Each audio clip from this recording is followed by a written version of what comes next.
Why does the famous white man, Asian woman phenomena exist?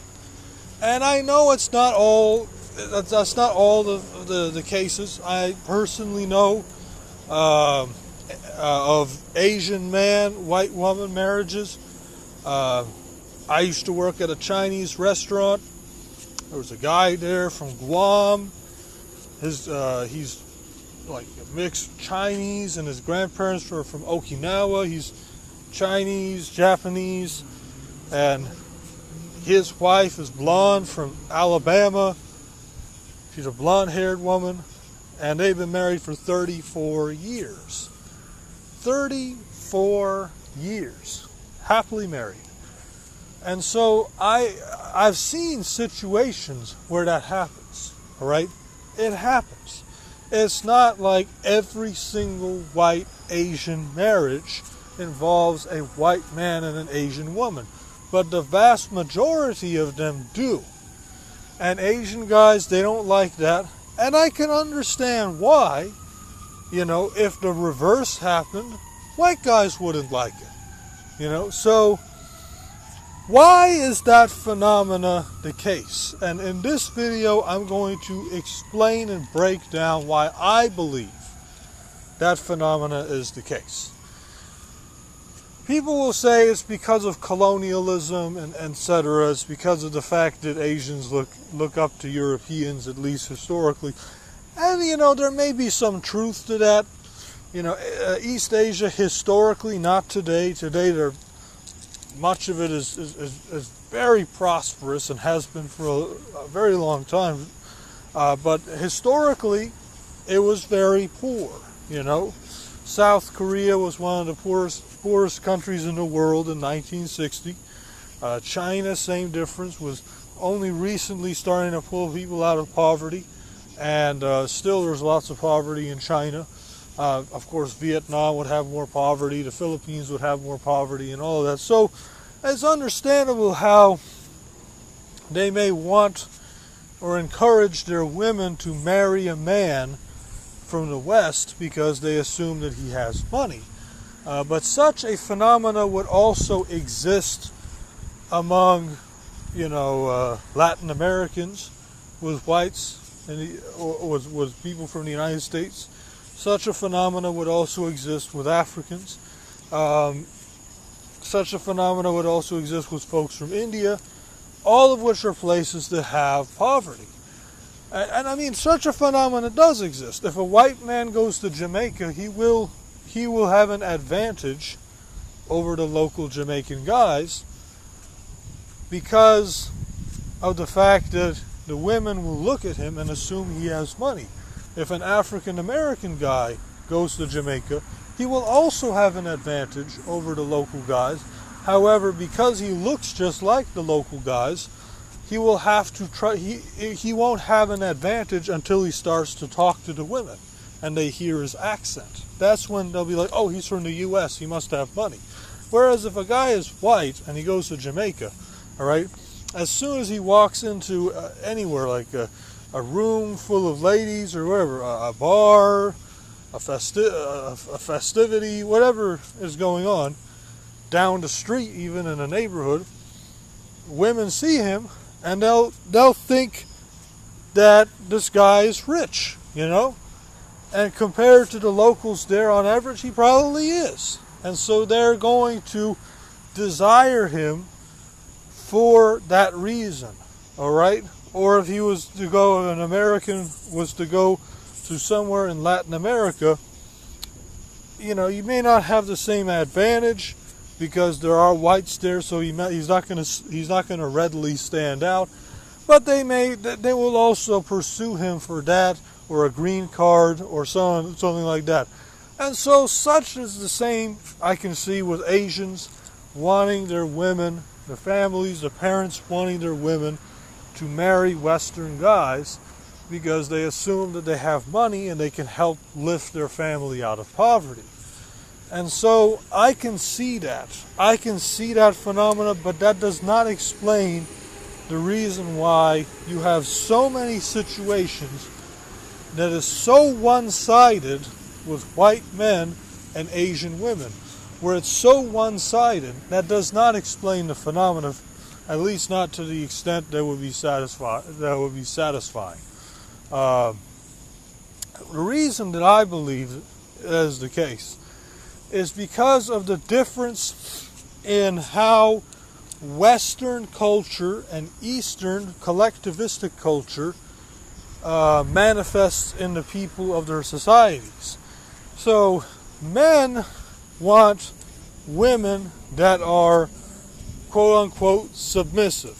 I know some people are going to go and throw a fit. Oh, he said the word submissive. Why did he say the word submissive? Does it mean that she has to listen to everything he says? Submissive means that she's not combative, butting heads with him, that she lets him lead the way. Men want submissive women, all right? And women want men that are masculine, that are confident and lead the way. All right, that's what women seek, a provider and a protector. Men seek what would be a good mother, nurturer, a place of comfort, a place of peace and comfort. Women seek a bodyguard, security that can protect her, that can fight, that can also go and bring bread, put it on the table, food on the table, provide a healthy livelihood. Men, that's what we do. We go out there, we fight.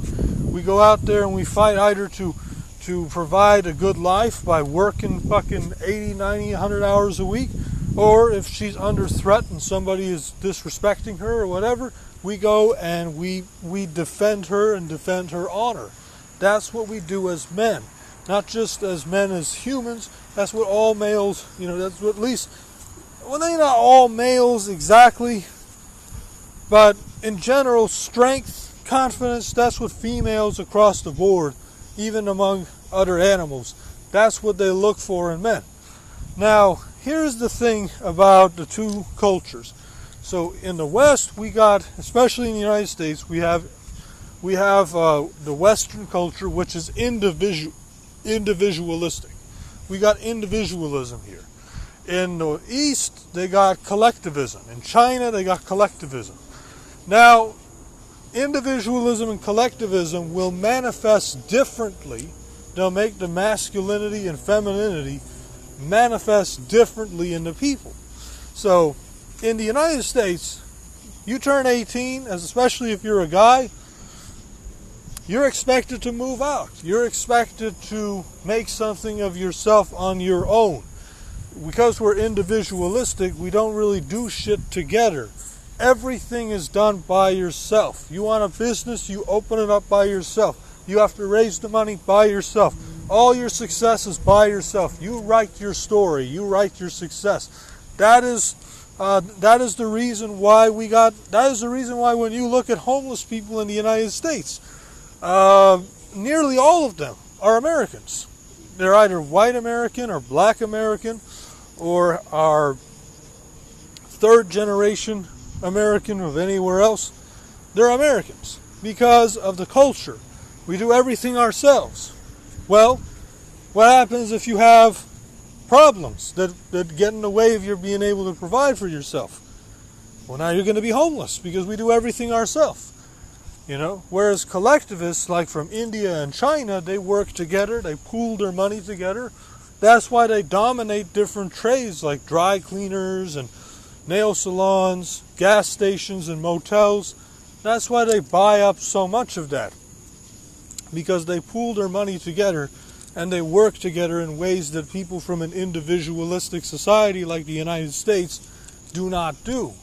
We're so individualistic that we don't trust each other.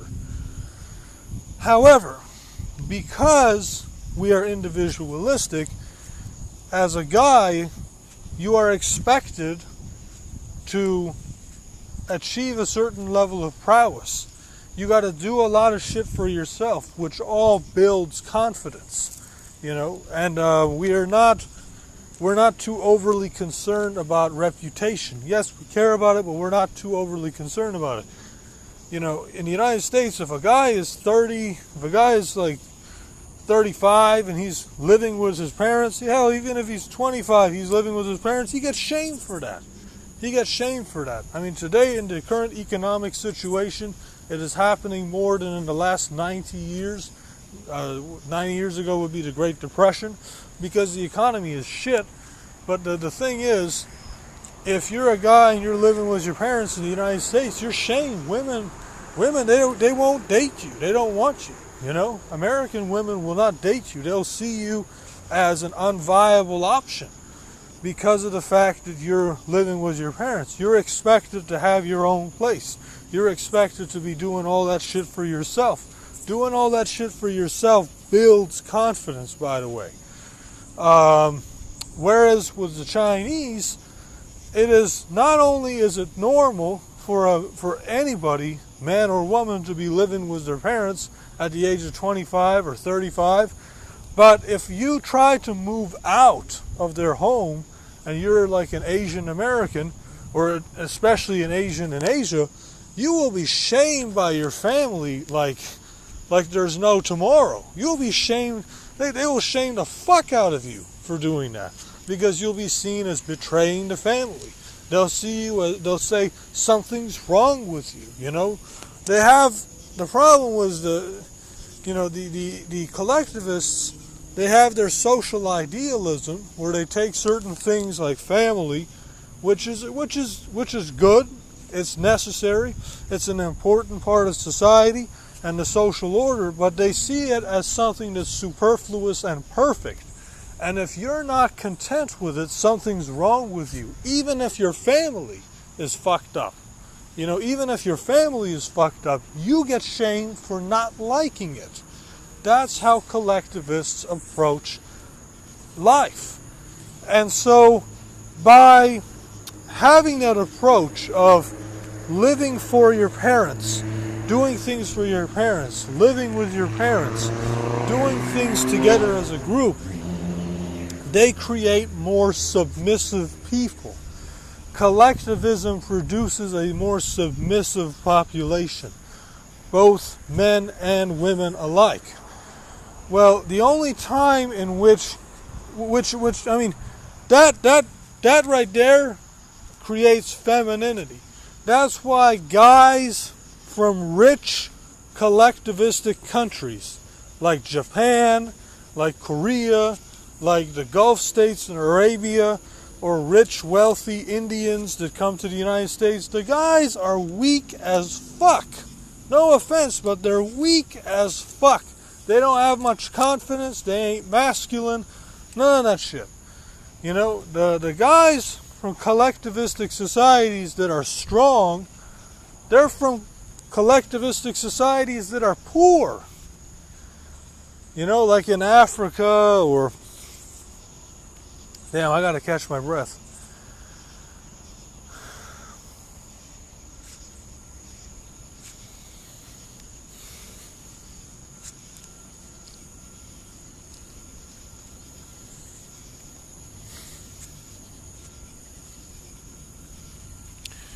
Like guys from Africa, from Jamaica, from Haiti, from those places, south, poor guys in India, etc., etc. They're the ones that have more masculinity. Masculinity can only exist in a collectivistic society when they experience large-scale poverty and if they're war-torn. Essentially, adversity. Any society, when it is experiencing adversity, will have stronger men, because hard times create strong men. Good times create weak men. However, in a collectivistic society, the good times will create even weaker men than in an individualistic society. And so you end up with guys that are very submissive. You have women that are submissive. And then when these women get in contact with men from the Western world who, based on their individualistic culture, have cultivated more confidence, and have more masculinity in general, at least on the surface as it appears, they're drawn to them. And likewise, because individualism creates less submissive people, that means less submissive women. Men want submissive women, so men in the Western world seek submissive women. Women in the Eastern world seek masculine or men that lead the way. And so when you combine the two together, they fit together like two pieces of a puzzle that were meant to be. And that's the reason why there's such a monopoly that white men have had historically, at least, and even today, over Asian women, not the other way around, because of the difference in how the two respective cultures, individualism versus collectivism, create or formulate masculinity and femininity in their respective societies. The only caveat to that is if the collectivistic society is experiencing a lot of poverty, adversity, is war-torn, etc. You know, the vast majority of construction workers in China are above the age of 45. The vast majority of the guys in China above the age of 45 are a lot more masculine than the guys who are young. I mean, the same is true in the United States, but the gap is not as big. I mean, you look at the old generation Japanese guys, much more masculine than the young generation, to a degree that's significantly higher than the difference between the older generation of Americans and the younger generation. All right, which is it still exists because of the effects of prosperity. But like I said, because of that, they fit together almost perfectly, because individualism produces more, at least on the surface, apparent masculinity and confidence, whereas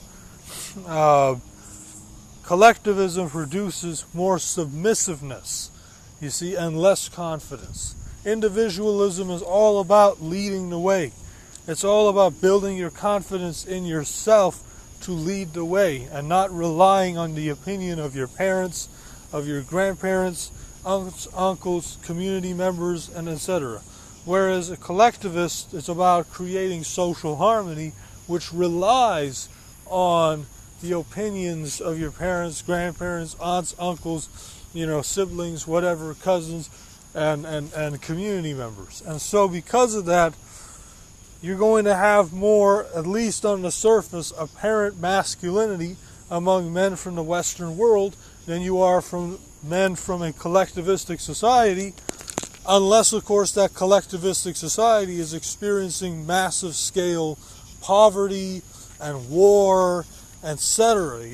So, like if the countries, Nigeria and Congo and stuff, that the guys there, a lot of poverty, war, problems, adversity, that creates masculinity. China during its cultural revolution and all that, large-scale poverty, adversity, masculinity.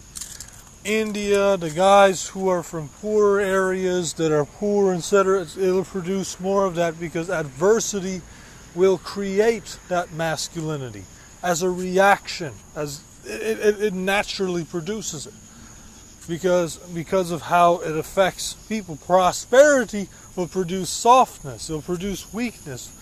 And in a collectivistic society, it'll produce an even greater amount of weakness, you see, than it will in an individualistic society. Done.